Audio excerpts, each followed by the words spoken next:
తెలంగాణలో political heat పెరిగింది. Congress BRS మధ్య సవాల రాజకీయం వేడెక్కిస్తోంది. రేవంత్ రెడ్డికి మరొకసారి ఛాలెంజ్ చేశారు హరీష్ రావు. అసెంబ్లీ ముందున్న అమరవీరుల స్తూపం దగ్గరికి తాను రాజీనామా పత్రంతో వస్తున్నానని, దమ్ముంటే నువ్వు అక్కడికి రా అన్నారు.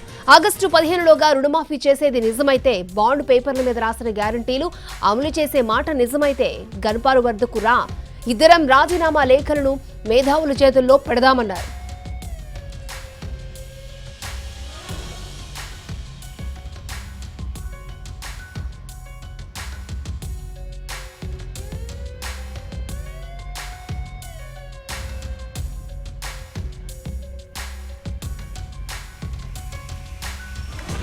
అంతేకాదు ఆగస్టు 15లోపు రుణమాఫీ 6 గ్యారంటీలను అమలు చేస్తే తన రాజీనామా లేఖను మేధావులు తీసుకెళ్లి స్పీకర్కు ఇస్తారన్నారు. ఒకవేళ అమలు కాకపోతే సీఎం రాజీనామా లేఖను గవర్నర్కి ఇస్తారని చెప్పారు.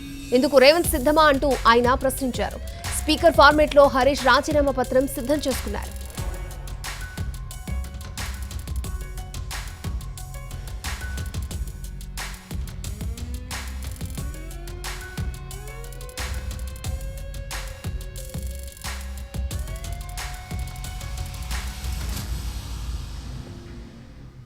రాష్ట్ర ముఖ్యమంత్రి రేవంత్ రెడ్డి గారు దేవుళ్ల మీద ప్రమాణం చేస్తూ ఆయన మరొకసారి రాష్ట్ర ప్రజల్ని, రైతాంగాన్ని మోసం చేయాలనే ప్రయత్నం చేస్తూ ఉన్నారు. ఎందుకంటే ఎన్నికల ముందు డిసెంబర్ 9వ తేదీనే 2 లక్షల రుణమాఫీ చేస్తామని, 6 గ్యారంటీలు అమలు చేస్తామని బాండ్ పేపర్ల మీద రాసిచ్చి ఈరోజు రాష్ట్ర ప్రజల్ని కాంగ్రెస్ పార్టీ మోసం చేసింది. మోసం చేసింది చాలక మరొకసారి పార్లమెంట్ ఎన్నికల్లో కూడా ప్రజల్ని మోసం చేయాలని ప్రయత్నం చేస్తూ ఉంది. ఎందుకంటే ఈరోజు రాష్ట్రంలో ప్రజలు కాంగ్రెస్ పార్టీ మీద, ఆ ప్రభుత్వం మీద నమ్మకాన్ని కోల్పోయారు. 100 రోజుల్లో 6 గ్యారంటీలు అమలు చేస్తామని బాండ్ పేపర్ల మీద రాసిచ్చి ప్రజలకిచ్చిన మాట తప్పింది కాంగ్రెస్ పార్టీ. ఒక్క విషయంలో కాదు, డిసెంబర్ 9వ తేదీనే 2 లక్షల రుణమాఫీ చేస్తామని, తొలి సంతకం 6 గ్యారంటీల మీద చేస్తామని, అసెంబ్లీలో చట్టబద్దత తెస్తామని, 100 రోజుల్లో అమలు చేసి తీరుతామని చివరికి సోనియా గాంధీ గారి చేత కూడా రాష్ట్ర ప్రజలకు లేఖ రాయించారు. కానీ ఈరోజు మాట తప్పినటువంటి కాంగ్రెస్ ప్రభుత్వం మళ్లీ పార్లమెంట్ ఎన్నికల్లో ప్రజల్ని మోసం చేయడానికి ఇంకేమీ లేక ఈరోజు దేవుణ్ణి కూడా వాడుకుంటున్నటువంటి పరిస్థితి ఉన్నది. అంటే బాండ్ పేపర్ల కాలం చెల్లింది, బాండ్ పేపర్ల మీద ప్రజల్ని మళ్లీ మోసం చేయలేమని చెప్పి చివరికి దేవుణ్ణి వాడుకున్నటువంటి పరిస్థితి.